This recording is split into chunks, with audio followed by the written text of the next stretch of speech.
English letter P, টি এবং কে,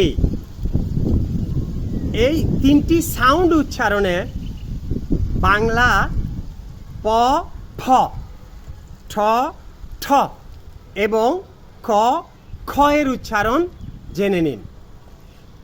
কোনো English ওয়ার্ডের শুরুতে পি এবং শেষেও যদি পি থাকে তখন ফার্স্ট সাউন্ডটা বাংলা ফ এবং লাস্ট সাউন্ডটা বাংলা প হবে। যেমন ফপ, ফিপ।